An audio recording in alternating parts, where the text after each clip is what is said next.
ہوگا جو اللہ پر بہتان گھڑتا ہے. ابجد نہیں پتا، گرامر نہیں پتا، عربی نہیں پتا، زبان نہیں پتا، اور لمبے لمبے فتوے صادر کرے. کہیں نہیں لکھا قرآن میں کہ سر کو ڈھانپنا ضروری ہے. کہاں لکھا ہے قرآن میں کہ سر کو ڈھانپنا؟ یہاں لکھا ہے. جو اہل زبان ہے وہ تو سمجھتے ہیں. مثلا آپ دیکھیں کہ اگر ایک ماں یا کوئی میں آپ کو کہوں کہ یہ جو تم یہ شلوار ہے نا یہ پہن لو، اور یہ پاجامہ جو ہے یہ پہن لو، اور ذرا اس کے پائنچے اونچے کر لو، اور وہ جس کو میں کہہ رہی ہوں وہ مجھے آ کے کہے انہوں نے تو صرف کہا تھا پائنچے اونچے کر لو. کہاں کہا تھا انہوں نے مجھے اپنی ٹانگوں کو کور کر لو؟ کیا آپ کیا کہیں گے؟ بے وقوف، انہوں نے کہا تو تھا پاجامہ پہن لو. نہیں، کہاں لکھا تھا؟ کہاں کہا تھا امی نے مجھے ٹانگوں کو کور کرو؟ کیوں؟ کیسے سمجھ آتا ہے؟ جو زبان کو سمجھنے والے ہیں، جن کو پتا ہے پاجامہ کیا ہے، جن کو پتا ہے شلوار کیا ہے، جن کو پتا ہے تہبند کیا ہے، ان کو آٹومیٹکلی سمجھ آ گئی کہ انہوں نے کہا کہ یہ پاجامہ پہنو، اپنی ٹانگوں کو ڈھانپو، ہاں ٹخنوں کو کھول دو. آٹومیٹکلی انڈرسٹینڈیبل ہے کہ پاجامے کا پہننا means and applies to what, کہ ٹانگوں کو کور کرو. تو اسی طرح جب سر کی اوڑھنی کا تصور آ رہا ہے اور سر کی اوڑھنی کا تذکرہ کیا جا رہا ہے کہ یہ جو تم سروں کی اوڑھنیاں پہنتی ہو نا، okay carry on with that, ان کو جاری رکھو، لیکن اب اس سر کی اوڑھنی کو سر کے ساتھ اب آگے لے چلو. یہ تو اس سر کی اوڑھنی کے بیونڈ اگلا سٹیپ بتایا جا رہا ہے، اور ابھی معاشرہ مانا ہی نہیں کہ سر کو کور کرنے کا کوئی تصور ہے. اللہ نے یہی سکھایا کہ یہ جو کپڑے کا ٹکڑا ہے جس کے ساتھ تم اپنے پہلے صرف سروں کو ڈھانپتی تھی، اب اسی سر کی اوڑھنی کو تم اپنے جیوب پہ ڈال لو. جیوب کس کو کہتے ہیں؟ جیوب سینے کا وہ حصہ، چیسٹ یا سینے کا وہ حصہ جہاں پہ وہ گلے کے ساتھ، گردن کے ساتھ ملتا ہے، اس سینے کے حصے کو جیب کہا جاتا ہے، اس کی جمع ہے جیوب. میں بسا اوقات جیوب کس کو ہے سمجھانے کے لیے ایک مثال دے دیا کرتی ہوں تاکہ وہ ذہن نشین ہو جائے.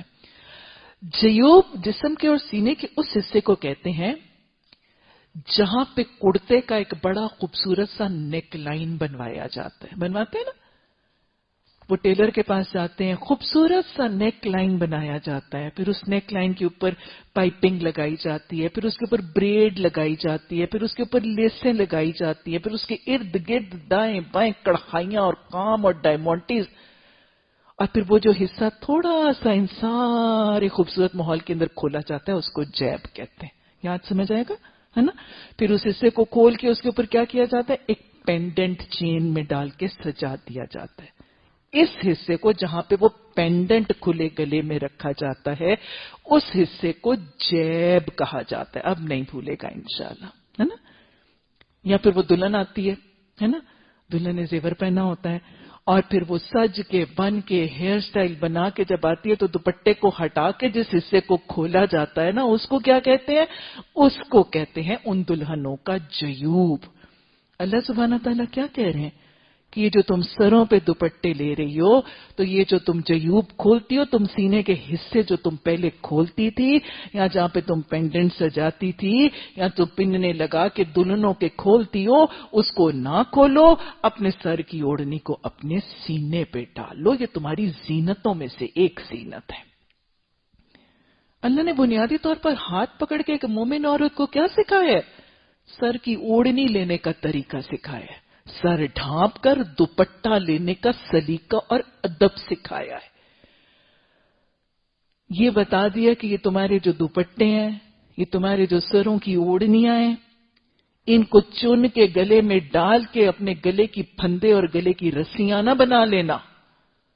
یہ جو تمہارے لباس کا حصہ ہے نا جس کو تم دوپٹہ کہتی ہو، اس کو چنا کے اپنے گلے میں رسی بنا کے نہ ڈالنا. اس کو کھول کے پہلے سروں کو ڈھانپو، پھر اپنے جیوب کو کور کرو. اور یہاں جو دوپٹہ تم ڈائی کروا کے اتنا مہنگا سا شفون کا لاتی ہو، اس کو اپنے کندھے کا پٹکا بھی نہ بنا لینا. یہ تمہارے سر کو ڈھانپنے والا اور تمہارے سینے کو ڈھانپنے والا ہے. یہ تمہارے جیوب کو ڈھانپنے والا. دوپٹہ اوڑھنے کا سلیقہ سکھایا جا رہا ہے، سر کو ڈھانپنے کا تصور بتایا جا رہا ہے، اپنے سینوں کی زینتوں کو چھپانے کا طریقہ بتایا جا رہا ہے. اور یاد رکھ لیجئے گا، ایک مسلمان خاتون کے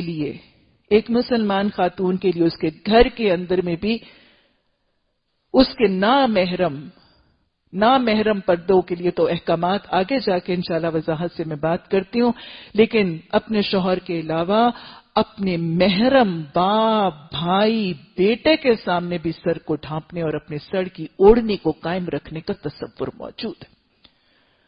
اللہ کے رسول صلی اللہ علیہ وسلم میں جہاں استیزان کی بات پیچھے ہوئی، اللہ سبحانہ تعالیٰ نے رسول اللہ صلی اللہ علیہ وسلم کے توسط سے امت کی ماؤں بہنوں بیٹیوں کو بھی ادب اور طریقہ سکھایا اور امت کے مردوں کو بھی طریقہ سکھایا ہے کہ جب تم بالغ ہو جاؤ تو اپنی ماؤں اور بہنوں کے پاس بھی جانے سے پہلے اجازت طلب کرو، یہاں تک کہ کم از کم تم میں سے کوئی اگر ان کے پاس داخل ہونے لگے تو کم از کم ہلکی سی کھانسی کرنا یعنی کھنگار دو. اور یہ اسی لیے تاکہ وہ اپنے سطر اور اپنے پردے کے معاملات کا اہتمام کر لیں. تو اللہ سبحانہ تعالیٰ نے سر کو اوڑھنے اور سر کو ڈھانپنے کا طریقہ مسلمان خواتین کو سکھا دیا کہ تم کیا کرو، یہ جو میرے سر کی اوڑھنی ہے ان کو اپنے سینوں کے اوپر ڈالو. اور کیا کرو، وَلَا يُبْدِينَ زِينَتَهُنَّ. اور اب پھر وہ اس حکم کی اصل تمہید پھر سے دہرائی جا رہی. قرآن کا لا ہے، اپنی آنکھوں سے پڑھ لیجئے، قرآن کا لا ہے. ویسا ہی لام الف لا ہے جیسا جھوٹ کے لیے، بت پرستی کے لیے، سود کے لیے، خنزیر کے لیے، قتل کے لیے، زنا کے لیے، رہزنی ڈکیتی کے لیے لا ہے، ایسا ہی لام الف لا ہے. اور کون سی آیت میں ہے؟ جس کے ابتدا میں اللہ نے فرمایا تھا انزلناہا، میں نے نازل کیا ہے. ابتدا میں اللہ نے فرمایا تھا فرضناہا، یہ میں نے فرض کیا ہے. یہ قرآن کا لا کیا ہے؟ اللہ کا نازل کرتا ہے. یہ قرآن کا لا کیا ہے؟ اللہ کا فرض کرتا ہے. اس لا کی پابندی کیا؟ اس لا کی پابندی پر قائم رہنا فریضہ دین ہے. اللہ نے فرمایا کہ تم اپنی زینتوں کو ظاہر نہ کرنا. اور پھر اللہ سبحانہ تعالیٰ نے ایک فہرست بتا دی کہ اس فہرست کے علاوہ اپنی زینتوں کو ظاہر نہ کرنا. جب یہ قرآن کا لا ہے کہ اپنی زینت کو ظاہر نہیں کرنا، تو سب سے اہم ضروری بات یہ کہ ہم زینت کا تصور سمجھیں، کیونکہ زینت کے اظہار پر ایک خاص اسپیسیفائڈ سرکل کے علاوہ اس کے اظہار پر لا کر دیا گیا ہے. تو گویا زینت کو سمجھنا ضروری ہے، جس کو کنسیل اور چھپانا ضروری ہے. زینت اردو کا لفظ مزین کرنا. مزین کرنے کا مطلب کیا ہوتا ہے؟ کسی چیز کو پہلے سے زیادہ خوبصورت بنا دینا، پہلے سے زیادہ خوشنما بنا دینا، پہلے سے زیادہ حسین اور جمیل بنا دینا. تو زینت کیا ہوگی؟ زینت ہر وہ چیز جو کسی دوسری چیز کو خوبصورت بناتی ہے، اس کو مزین کرتی ہے، اس کے حسن اور جمال میں اضافہ کرتی ہے، اس کو خوشنما بناتی ہے، اس کو بیوٹیفائی کرتی ہے. ہر وہ چیز زینت ہے. عورت کے لیے زینت کیا ہوگا؟ کوئی چیز جو عورت کے حسن میں اضافہ کر کے اس کو حسین سے حسین تر بنا دے، جو عورت کو پہلے سے زیادہ خوبصورت اور خوشنما بنا دے، جو عورت کو بیوٹیفائی کر دے، وہ اس خاتون کی زینت ہے. ہر وہ چیز جو عورت کو پہلے سے زیادہ خوبصورت، حسین، پہلے سے زیادہ جمال والی اور پہلے سے زیادہ خوشنما اور حسین بناتی ہے، وہ زینت ہے. اور ہر ایسی چیز پر اللہ نے لا لگا دیا ایک اسپیسیفائڈ سرکل کے بیونڈ. تو زینت کیا ہے؟ میرے اور آپ کی زندگی میں کون سی چیزیں ایسی ہیں، خواتین کی زندگی میں کون سے جسم کے حصے، کون سی چیزیں ایسی ہیں جو ہمارے حسن میں اضافے کا ذریعہ ہے اور جو اصل ہمارے حسن کا ذریعہ ہے؟ ایک خاتون کے معمولات میں، اس کے جسم کے حصوں میں سے کون سی چیز اس کی حسین چیز ہے، اس کے حسن کا ذریعہ ہے، اور یہاں کون سی چیزیں اس کے حسن کے اضافے کا ذریعہ ہے؟ میں ہمیشہ سر سے پاؤں تک ایک عورت کو سکین کر کے زینتیں لیبل کر دیتی ہوں. اچھا چلیں سر سے شروع کریں. ایک عورت کے بال کیا اس کی زینت ہیں؟ حسین بال کیا اس کے حسن میں اضافہ کرتے ہیں؟ خوبصورت سجے سجائے، کٹے کٹائے، بلو ڈرائیڈ، کرلڈ، ہاں ہیں؟ کچھ لوگ کر گئے، آپ کو کہیں گے کہ نہیں. آپ ان کو کیسے قائل کریں گے؟ اچھا آپ نے تو کہہ دیا کہ ہیں، لیکن ہو سکتا ہے آپ کسی کو کہیں گے کہ نہیں، آپ کہیں گے اور لوگ کہیں گے نہیں. آپ ان کو کیا کہیں گے؟ ان کو پوچھیے گا کہ اگر بال زینت نہیں ہے تو پھر اتنی محنت، اتنی مشقت جو خواتین اپنے بالوں پر کرتی ہیں، پھر وہ کیوں کرتی ہیں؟ جتنا وقت لگاتی ہیں، جتنی محنت کرتی ہیں، جتنے کنڈیشنرز لگاتی ہیں، جتنی اس کی ٹریٹمنٹ کرواتی ہیں، جتنے مہنگے مہنگے کٹس کرتی ہیں، جتنی مشقتیں ان کو کھینچ کھینچ کے بلو ڈرائی کرنے اور استری کرانے اور پھر اپنی زلفوں کو لہرانے میں کرتی ہیں، وہ کیوں کرتی ہیں؟ پہلے ہی 4 ہوتے ہیں، پتہ ہوتا ہے سارا کرنے سے 4 سے 2 رہ جاتے ہیں، لیکن کیوں کرتی ہیں؟ کیونکہ وہ 4 کو لہرا کے ان کے حسن میں اضافہ ہوتا ہے۔ اچھا، زلفیں کیا ہیں؟ زینت ہے۔ اچھا، خاتون کے لیے اس کا میک اپ، اس کی cosmetology, sub cosmetics, I make up ہے، مسکارا ہے، اس کی آئی لائنرز ہیں، اس کے آئی شیڈوز ہیں، اس کے بلش آنز ہیں، اس کے لپسٹکس ہیں، یہ کیا کرتے ہیں؟ اس عورت کے حسن میں اضافہ کرتے ہیں، اس کو خوبصورت سے خوبصورت تر بناتے ہیں، ہے نا؟ اس کے بہت سے فلاز کو چھپا کے اس کے حسن کو پہلے سے زیادہ تر و تازہ کر کے دکھاتے ہیں۔ یہ سب میک اپ، یہ سب کاسمیٹکس ایک خاص دائرے کے بیونڈ یہ میک اپ، یہ سب کچھ نہیں ظاہر کیا جائے گا۔ زیورات کیا ہیں؟ خواتین پہنتی ہیں زیورات، جھومر، ٹکے، کانوں میں ٹاپس، ایئر رنگز، پینڈنٹس، اتنے بڑے بڑے جیوب کے اوپر ڈالے جانے والے گلو بند اور پتہ نہیں کیا کیا کچھ۔ کیا وہ عورت کو حسین تر بناتے ہیں، خوبصورت بناتے ہیں، اچھی لگتی ہے نا؟ وہ دلہن کو جب زیورات پہنا جاتے ہیں تو پھر اس کی ایک شکل ہی اور ہو جاتی ہے۔ زیورات زینت ہے۔ ایک خاتون زیورات پہن کے اپنی سج دھج، اپنی خوبصورتی، اپنا حسن اور وہ زیورات سے آراستہ اپنا جسم اس اسپیسیفائڈ سرکل کے بیونڈ کسی کو نہیں دکھائے گی۔ وَلَا يُبْدِينَ زِينَتَهُنَّ۔ لباس کیا ہے؟ بال ہو گیا، میک اپ ہو گیا، زیورات ہو گئے۔ آپ نے اپنے ماحول میں جب آپ جائیں گے، آپ نے اپنے سامعین کو ایسے ایک ایک چیز، مجھے تو پتہ ہے میں جن سے مخاطب ہوں یہ قائل ہیں، آپ لوگوں کو نہیں میں قائل کر رہی، آپ کو میں قائل کرنے کا طریقہ بتا رہی ہوں۔ ہاں؟ اچھا، لباس کیا ہے؟ لباس ایک عورت کی زینت ہے؟ نہیں، وہ تو کہتے ہیں نا کہ ہم سر کو کور کر لیں، چہرہ ڈھانپ لیں، لباس کھلا۔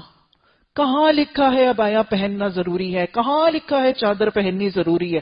ہم لباس کھول کے چہرہ ڈھانپ لیں گے بس بہت ہے۔ لباس زینت ہے کہ نہیں ہے؟ سوال پوچھیے گا اپنی سامعین سے، لباس زینت ہے؟ اچھا، اگر کوئی لوگ نہ مانے کہ لباس زینت نہیں ہے پھر ان سے وہی سوال کیجیے گا، اچھا اگر لباس زینت نہیں ہے تو پھر عورتوں کی متماری بھی اتنا مال، اتنا وقت، اتنی صلاحیتیں کھپاتی پھرتی ہیں، صبح سے شام تک اچھے والے ڈریس کو مزید پہلے سے زیادہ خوبصورت بناتی ہیں۔ پھر پوچھیے گا اگر لباس زینت نہیں ہے تو پھر جس حلیے میں گھر بیٹھی ہوتی ہیں ماسیاں بن کے ویسے ہی باہر نکل کیوں نہیں جاتی؟ ہاں، جیسے ماسیاں بنی ہوئی، دھوبنے بنی ہوئی گھر بیٹھی ہوئی ہوتی ہیں ویسے باہر کیوں نہیں نکل جاتی؟ کیوں بدل کے نکلتی ہیں؟ لباس کو کیوں درست کر کے نکلتی ہیں؟ کیونکہ لباس کیا ہے؟ ان کے حسن میں اضافے کا ذریعہ ہے۔ ویسے میں آپ کو بتاؤں یہ جو طریقہ ہے کہ گھر میں میلے کچیلے، 2 رنگے، بغیر استری کے پھٹے پرانے کپڑے، زلفیں بکھری، بال بکھرے، برا حال، جس کے لیے سجنا تھا، جس کے لیے سجنا 200 سال کی عبادت تھی، اس کو اس حال میں دکھا دیا اور گھر سے باہر نکلے تو معاشرے کی دلہن بن کے نکلے۔ یہ میرے دین کا رنگ نہیں ہے، یہ میرے دین کا طریقہ نہیں ہے۔ اللہ ہمیں یہ احکامات سمجھنے اور لوگوں کو سمجھانے کی توفیق عطا فرما دے۔ لباس کیا ہے؟ زینت ہے۔ اچھا، پھر اگر آپ کی بات کو یہاں تک نہ سمجھا تو ان کو مثال دیجیے گا، ان کو مثال دیجیے گا ایک دلہن کی۔ ان کو کہیے گا کہ آپ کی بیٹی یا آپ کی بہن کا شادی کا وقت ہوگا اور وہ تیار ہو کے پارلر سے آئے گی، ہیئر سٹائل بھی بنا ہوگا، میک اپ بھی کیا ہوگا، آپ نے زیور بھی پہنا دیا ہوگا، ظاہر ہے ہیئر سٹائل سے پہلے زیور پہنا دیا جاتا ہے۔ اب جب وہ تیار ہو کے آ گئی، ہیئر سٹائل بھی بن گیا، میک اپ بھی ہو گیا، جیولری بھی پہن لی، تو لباس تو زینت نہیں ہے۔ دلہن کو اسی صبح والے کپڑوں میں بٹھا دیجیے اسٹیج کو، لباس تو زینت نہیں ہے، لباس تو اس کے حسن میں اضافہ نہیں کرے گا۔ دلہن کو اچھا لباس پہنانے کی کیا ضرورت ہے؟ پھر ان کو ضرور ہی سمجھ آ جائے گی لباس کیا ہے۔ لباس زینت ہے۔ لباس ایک عورت، ایک خاتون کے حسن میں اضافہ کرتا ہے، اس کو پہلے سے زیادہ خوبصورت لگاتا ہے، اس کو خوشنما سے خوبصورت بناتا ہے، اور لباس زینت ہے۔ تو گویا لباس کی زینت کو چھپانا ضروری ہے، اور چھپایا کیسے جائے گا؟ ایک اور زینت کے ساتھ۔ ہاں جی، چھپانا کیا مقصود تھا؟ لباس کی زینت چھپانا مقصود ہے۔ وہ لباس کیا ہے جو لوگوں کو نظر آ رہا ہے، اس کو مزین نہیں ہونا۔ اگر چھپانے والا لباس اندر والے لباس سے زیادہ مزین ہو گیا تو پھر ابھی ولا یبدین زینتہن کے حکم کی اطاعت مکمل نہیں ہوئی. اوپر والے جلباب، اوپر والی چادریں ڈائمونٹیز کے ذریعے اور کڑھائیوں کے ذریعے اور کمبینیشنز کے ذریعے اگر برائڈل ابائے بنا کے، ڈیزائنر ابائے بنا کے، ڈیزائنر چادریں بنا کے اگر اس زینت کو چھپایا اور اوپر والی زینت اندر والی زینت سے زیادہ مزین ہو گئی تو اس نے زینت کو نہیں چھپایا. اچھا، ہمارے جسم کا سب سے زیادہ حسین حصہ کون سا ہے؟ وَلَا يُبْدِينَ زِينَتَهُنَّ، اپنی زینتوں کو ظاہر نہ کرنا. ہمارا سب سے زیادہ مزین حصہ ہمارے رب نے کون سا بنایا؟ ہمارا سب سے حسین حصہ کون سا بنایا؟ کون سا جسم کا حصہ ہے جس کا حسن ہمیں سب سے زیادہ پریشان بھی کرتا ہے اور جس کے حسن کے بارے میں ہم سب سے زیادہ کوشش بھی کرتے ہیں اور ہم سب سے زیادہ کنسرنڈ بھی ہیں؟ چہرہ. کہاں لکھا ہے چہرے کو کور کرنے کا حکم ہے؟ کوئی نہیں لکھا چہرے کو ڈھانپنے کا حکم ہے. وَلَا يُبْدِينَ زِينَتَهُنَّ کا تو حکم ہے. اچھا، لوگوں کو قائل کیسے کریں گے؟ لوگوں کو پوچھئے گا کہ اگر چہرہ زینت نہیں ہے تو پھر ایک دھبا چاہے میری بازو پہ پڑے چاہے میرے چہرے پہ پڑے، مجھے کوئی فرق نہیں پڑنا چاہیے. مجھے چہرے پر پڑنے والی شکنوں اور چہرے پر پڑنے والے دھبوں کی جتنی فکر ہے وہ مجھے جسم کے کسی شکن اور کسی دھبے کی اتنی فکر نہیں ہوتی. اور پھر لوگوں سے کہیے گا نا کہ اچھا اگر چہرہ زینت نہیں ہے اور چہرہ حسین حصہ نہیں ہے تو بس ٹھیک ہے، پھر اپنے بیٹے کے لیے اور اپنے بھائی کے لیے جب رشتہ تلاش کریں گی تو پھر چہرہ مت دیکھیے گا، ان کے ہاتھ پاؤں دیکھ کے بہو بیٹی لے آئیے گا. چہرہ کیا ہے؟ چہرہ ایک خاتون کا سب سے مزین حصہ ہے. وہ چہرہ اس کا حسین ترین حصہ ہے. وہ چہرہ اس کی سب سے بہترین زینت ہے. اللہ نے فرما دیا ہے کہ دیکھو اے مسلمان عورتوں، مجھے مان کے میری ماننے والی عورتوں، کوئی چیز جو تمہارے حسن میں اضافہ کرے یا تمہارے جسم کا وہ حصہ جو تمہاری زینت بنے، اس کو آئندہ ان آیات کو پڑھنے کے بعد، وہ آیات جو میں نے نازل کی ہیں، وہ آیات جن کو میں نے فرض کیا، ان آیات کو پڑھنے کے بعد اس ویل ڈسکرائبڈ پرسکرائبڈ سرکل کے بیونڈ کسی کے سامنے ظاہر نہ کر. سرکل کون سا بتا دیا؟ اللہ سبحانہ تعالیٰ نے فرمایا ان لوگوں کے سامنے جو تمہارے شوہر ہیں، جو تمہارے باپ ہیں، تمہارے شوہروں کے باپ ہیں، اپنے بیٹے، اپنے شوہروں کے بیٹے، بھائی، بھائیوں کے بیٹے، بہنوں کے بیٹے، یہ کون سے رشتے ہیں؟ 7 محرم مردوں کے رشتے. مردوں کے 7 محرم رشتے ہیں. ان 7 محرم رشتوں کو جن کی فہرست ہم نے سورہ نساء میں بھی پڑھی تھی، اور میں نے کہا تھا کہ میں پھر سورہ نور اور سورہ احزاب میں ان کو ریفر کروں گی. یہ وہ 7 رشتے ہیں اور یہ 3 حوالوں سے ہیں: نسب کے حوالے سے، رضاعت کے حوالے سے، سسرال کے حوالے سے. یہ 7 محرم رشتے میں نے تبھی آپ کو بتایا تھا، ان میں سے پہلی 2 کیٹیگریز تو ابدی حرمت ہے. ابدی حرمت کا مطلب کہ ان کے ساتھ under any situation, any set condition نکاح کا اجازت اور تصور موجود نہیں ہے.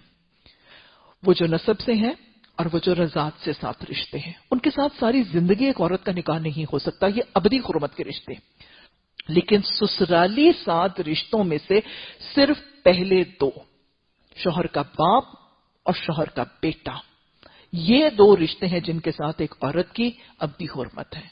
شوہر کے بیٹے کے ساتھ یا شوہر کے باپ یعنی سسر کے ساتھ، سوتیلا بیٹا یا سسر، ان کے ساتھ کبھی کسی حالت میں ساری زندگی ایک عورت کا نکاح نہیں ہو سکتا. تو لہٰذا ان 2 کے سامنے بھی زینت کے اظہار کی اجازت موجود ہے. لیکن سسرالی رشتوں میں سے جو اگلے 5 رشتے ہیں، شوہر کا بھائی، شوہر کا چچا، ماموں، اس کا بھانجا، اس کا بھتیجا، اس کے ساتھ حرمت عارضی ہے نا، ابدی حرمت نہیں ہے. جب تک کہ خاتون اس کے نکاح میں ہے یا وہ شوہر حیات ہے، اگر وہ طلاق دے دے گا، یہ فوت ہو جائے گا، تو انہی رشتوں کے ساتھ اس کے نکاح کی گنجائش موجود ہے. تو لہٰذا یہاں پہ یہ جو 7 حرمت والے رشتے بتائے جا رہے ہیں وہ 7 وہ ہیں جو نسب سے ہیں، جو رضاعت سے ہیں، یا شوہر کا باپ اور شوہر کا بیٹا ہے۔ اس کے علاوہ سسرالی 5 محرم رشتوں کے سامنے بھی زینت کے اظہار کا تصور موجود نہیں ہے، اور یہی شرعی پردے کا تصور ہے، یہی شرعی پردے کا تصور ہے۔ ایک خاتون کے لیے اس کا بہنوئی، ایک خاتون کے لیے اس کا دیور، اس کا جیٹھ، ان سے شرعی پردہ موجود ہے۔ اور یہ کیوں ہے؟ کیونکہ ان کے ساتھ نکاح کی حرمت ابدی طور پر موجود نہیں ہے۔ اس نکاح کی ابدی حرمت نہ ہونے کی بنیاد پر وہ شریعت نے ایک حجاب، ایک آڑ، ایک رکاوٹ، ایک بیریئر زینت کے اظہار کے لیے لگا دیا، تاکہ یہ بے تکلفانہ میل جول، یہ اختلاط کہیں کسی غلط کام کا دروازہ نہ کھول دیں۔ اور آج آپ پڑھتے ہیں، آج آپ دیکھتے ہیں کہ کتنی چیزیں آج اسکینڈلز ہماری اخباروں میں بھرے پڑے ہیں۔ تو اللہ سبحانہ تعالیٰ نے اس لیے اس حد کے بیونڈ، ان محرم رشتوں کے بیونڈ، اور اس محرم رشتے کے دائرے کے اندر اللہ نے فرما دیا کہ عورت اپنے اس دائرہ کار مردوں کے اندر اپنی زینت کا اظہار کر سکتی ہے۔ ان رشتوں کے ساتھ میل جول بڑھانا اور تعلقات کو اللہ کے رسول صلی اللہ علیہ وسلم نے سختی سے منع فرمایا، یہاں تک کہ آپ صلی اللہ علیہ وسلم نے یہاں تک کہہ دیا کہ کوئی عورت، حدیث کے الفاظ آتے ہیں کہ آپ صلی اللہ علیہ وسلم نے فرمایا کہ وہ جو نامحرم ہیں، اس کو ایک خاتون کو تنہا ملنا اور تنہائی میں ملنا جو ہے اس تک کے معاملات میں مناہی فرمائی گئی ہے۔ حدیث کے الفاظ آتے کہ جن عورتوں کے شوہر باہر گئے ہوں ان کے پاس نہ جاؤ، جن عورتوں کے شوہر یعنی گھر میں موجود نہیں ہیں، وہ باہر گئے ہیں، ان کے پاس نہ جاؤ، کیونکہ شیطان تم میں سے ایک شخص کے خون کے اندر، جسم کے اندر خون کی طرح گردش کر رہا ہے۔ شیطان کا فتنہ ساتھ ہے، وہ جسم میں خون کی طرح گردش کر رہا ہے، تو لہٰذا کسی محرم رشتہ دار کے بغیر کسی عورت کے ساتھ تنہائی میں مت ملو۔ اسی طرح آپ صلی اللہ علیہ وسلم نے فرمایا کہ جو شخص اللہ اور آخرت کے دن پر ایمان رکھتا ہے وہ کبھی کسی عورت سے تنہائی میں نہ ملے، وہ کبھی کسی عورت سے تنہائی میں نہ ملے جب تک کہ اس کے ساتھ اس عورت کا کوئی محرم نہ ہو، کیونکہ تیسرا اس وقت شیطان ہوتا ہے، کسی مسلمان عورت کا جسم کسی نامحرم کو چھو جانا، تنہائی میں اس کے ساتھ ملنا، یا ایک عورت کا اپنے محرم کے بغیر سفر کرنا تنہائی میں 3 دن 3 رات، 1 دن 1 رات، بخاری کی یہ حدیث موجود ہے۔ اللہ سبحانہ تعالیٰ نے واضح طور پر یہ حدود مسلمان عورتوں کو سکھا دی، اور وہی پردے اور زینت کے اظہار کے معاملے میں بھی ہے کہ ان 7 محرم رشتوں کے بیونڈ تم اپنی زینتوں کا اظہار نہیں کر سکتی۔ اور کس کے سامنے کر سکتی ہو؟ او نسائہن، یا جو ان کی عورتیں ہیں، مسلمانوں کی نسائہن یعنی مسلمان مومن عورتوں کے سامنے ایک مسلمان خاتون اپنی زینت کو، یہ جو ساری میں نے زینتوں کا تذکرہ کیا، ایک مسلمان خاتون اپنی زینت کو ان محرم مردوں کے سامنے بھی ظاہر کر سکتی ہے، اور ایک مسلمان خاتون اپنی زینت کو اپنی مسلمان میل جول کی عورتوں کے سامنے بھی ظاہر کر سکتی ہے۔ ایک مسلمان خاتون کا غیر مسلم خواتین تک سے زینتوں کے اظہار میں لا کا معاملہ موجود ہے۔ ایک مسلمان خاتون ایک نان مسلم خاتون کے سامنے بھی اپنی زینت کا اظہار نہیں کر سکتی۔ آپ نے سن رکھا ہوگا وہ سر سید احمد خان کا واقعہ کہ جب سر سید احمد خان کو سر کا خطاب ملا تھا، نائٹ ہوڈ کا خطاب ان کو دیا گیا تھا، تو ان کو وائس رائے نے یا گورنر جنرل نے باہر کے کس نے دعوت پر بلایا کہ ہم نے آپ کو نائٹ ہوڈ سے نوازا اور ہم نے آپ کو سر کا خطاب دیا، تو ان کے حق میں وہ انہوں نے زہرانہ یا پتہ نہیں رات کا کوئی ڈنر وغیرہ ارینج کیا، اور سر سید صاحب کو بھی بلایا گیا، اور جب یہ تشریف لے گئے تو وائس رائے نے کہا کہ آپ اپنی اہلیہ کو اپنے ساتھ نہیں لائے۔ تو سر سید احمد خان نے کیا کہا تھا؟ سر سید احمد خان نے کہا کہ ہماری خواتین جو ہے نا وہ پردہ کرتی ہیں۔ تو وائس رائے نے کہا کہ اگر آپ کی بیگم صاحبہ جو ہیں اگر وہ پردہ کرتی ہیں تو آپ ہمیں بتا دیتے، ہم خواتین کا الگ بندوبست کر دیتے اور مردوں کا الگ بندوبست کر دیتے۔ یہ انگریز تھے جو اس دور میں یہ کرتے تھے، آج ہم اپنی شادیوں بیاہوں میں یہ اہتمام نہیں کرتے، اپنی باپردہ خواتین اور بیٹیوں کے لیے یہ اہتمام کرتے ہوئے نظر نہیں آتے۔ وائسرائے نے کہا کہ سید صاحب اگر آپ کو صرف یہی مسئلہ تھا تو آپ ہمیں بتاتے، ہم آپ کی عورتوں کا اور اپنی مردوں کا بندوبست الگ کرتے تھے. تو سید احمد خان نے گورنر صاحب کو کہا، انہوں نے کہا کہ اصل بات ہے کہ ہماری عورتوں کا تمہاری عورتوں سے بھی پڑتا ہے، ہماری عورتوں کو تمہاری عورتوں سے بھی پڑتا ہے. اور آج ہمارے معاشرے میں کیا حال ہے آپ بیوٹی پارلرز میں دیکھ لیجئے، گھروں میں دیکھ لیجئے. اللہ سبحانہ تعالیٰ نے واضح طور پر کہا کہ ایک مسلمان عورت اپنی زینت صرف اور صرف مسلمان عورتوں کے سامنے، اپنی میل جول کی عورتوں کے سامنے ظاہر کرے گی، اس کے علاوہ غیر مسلم خواتین کے سامنے وہ اپنی زینت کا اظہار نہیں کر سکتی. اور ما ملکت ایمانہن، یا جو ان کی لوڈی غلام ہے، او التابعین غیر اولی الاربا، یا ان کے سامنے تم زینتوں کا اظہار کر سکتے ہو جو تابعین ہیں، یعنی جو تمہارے ماتحت ہیں، جو تمہارے ماتحت ہیں. ماتحت کے ساتھ کون سے لوگ آتے ہیں؟ ملازم، خادم، گھروں میں کام کاج کرنے والے. لیکن اوت تابعین کو صرف یہاں پہ نہیں چھوڑا گیا، اس کے بعد غیر اولی الاربا کی شرط کو شامل کر دیا گیا. یعنی سارے ماتحت نہیں، سارے ماتحت، سارے زیر دست نہیں، سارے خادم، سارے مملوک نہیں، سارے تمہارے نیچے رہنے والے لوگ نہیں، سوائے وہ جو غیر اولی الاربا. اولی الاربا کے حوالے سے مطلب کیا ہے؟ مفسرین قرآن اس کی وضاحت کرتے ہیں. اس سے مراد ابن عباس حبر الامہ ہے. نبی صلی اللہ علیہ وسلم سے ڈائریکٹ قرآن کی تفسیر سیکھی اور سکھائی انہوں نے اپنی قرآن کی تفسیر میں. کہتے ہیں کہ اس سے مراد وہ سیدھا سادھا بدھو بڈھا مغفل ہے. سیدھا سادہ، یہ ابن عباس کے الفاظ ہیں، سیدھا سادہ بدھو بڈھا مغفل آدمی ہے جو عورتوں سے کوئی دلچسپی نہیں رکھتا.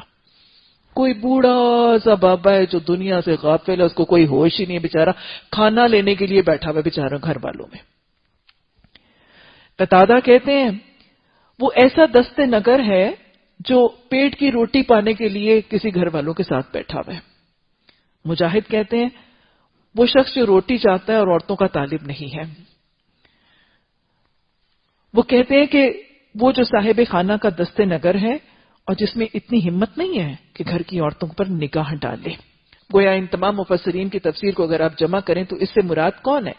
آج کے زمانے کے گھروں کے اندر کام کرنے والے kick, بیرے، Butler, waiter, driver, Gardner's, مالی، باغبان اس سے مراد نہیں ہے.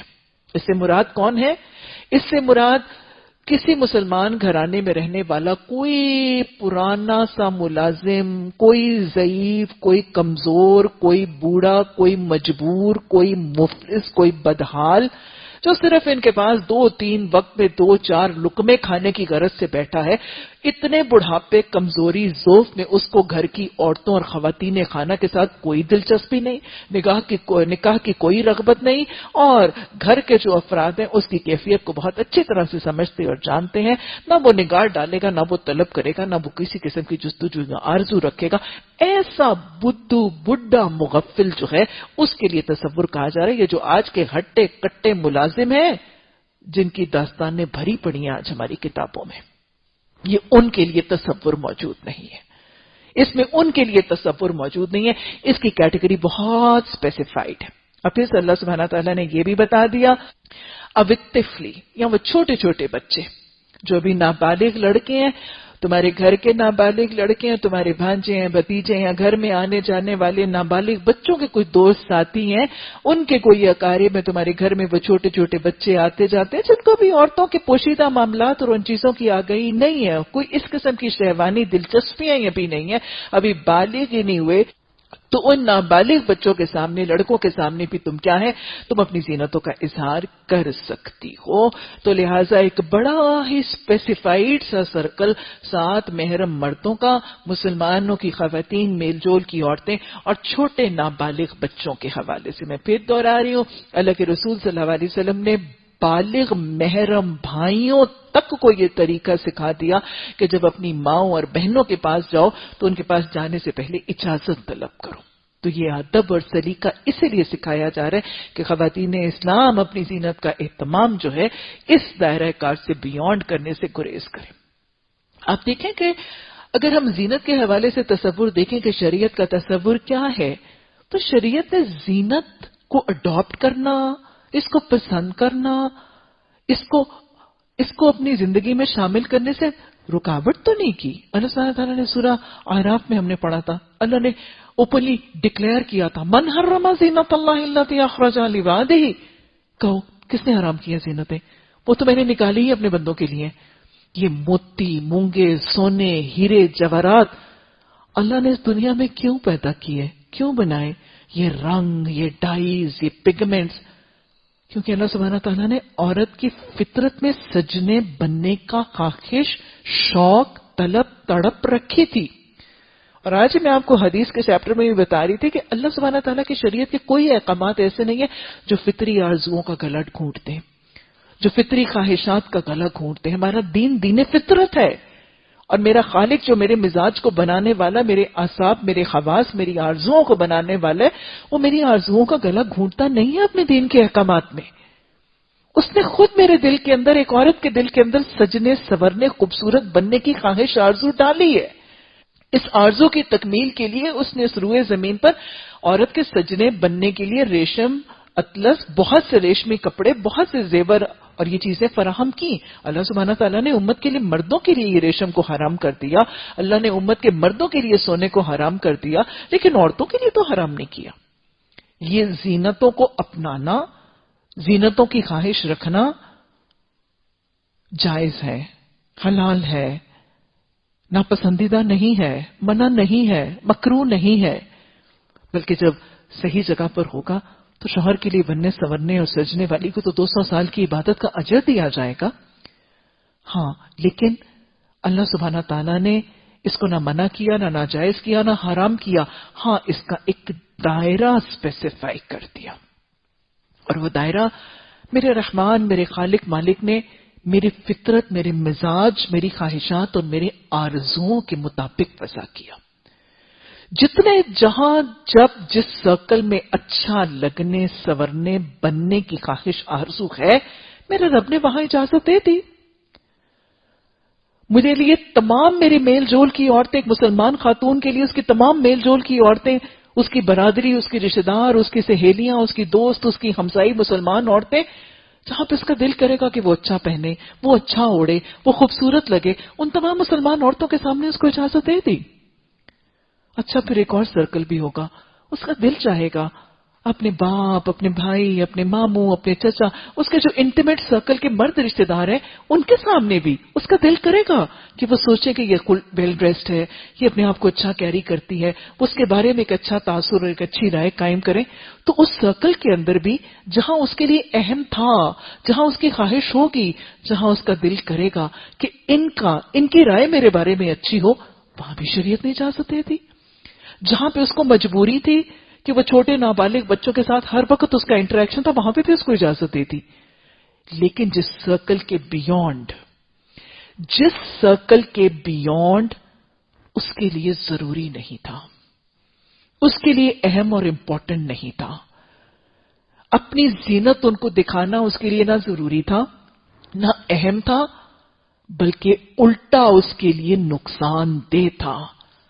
میرے رب نے اس عورا کو، اس عورت کو اپنی زینت چھپانے کا طریقہ سکھا دیا. میرا رب بڑا رحمان ہے، میرا رب بڑا رحیم ہے. میں کئی دفعہ کہتی ہوں آپ کو، میں پھر کہوں گی، مجھے بتائیں کہ ایک خاتون کی یہ خواہش تو ہو سکتی ہے کہ اپنے بھائی اور اپنے چچا کے سامنے بننے سنورنے کی آرزو ہو سکتی ہے، لیکن اس کو کیا فرق پڑے گا کہ جس اسکول سے وہ اپنے بچے کو لینے جا رہی ہے اس کا چوکیدار اس کے حسن سے مروب ہو، جس سبزی والے اور جس گوشت فروش سے اس نے گوشت خریدنا ہے وہ اس کے حسن سے مروب ہو، یا ایک ڈائر یا ایک ٹیلر اس کے حسن کی رودادیں گائے. کیا فرق پڑے گا؟ Is it important? Does it matter to her کہ کوئی چوکیدار، کوئی ٹھیلے والا، کوئی جوتی بیچنے والا، کوئی گوشت بیچنے والا، کوئی سبزی بیچنے والا یا پھل بیچنے والا اس کے حسن کو دیکھے، اس کی زینت سے متاثر ہو، اس کے کیری کرنے کے طریقے کو سراہے یا اس سے امپریس ہو؟ It's not important, it just doesn't matter for her. تو وہ سرکل جو اس کو میٹر نہیں کرتا تھا، بلکہ جس سرکل کو امپریس کرنے کے بعد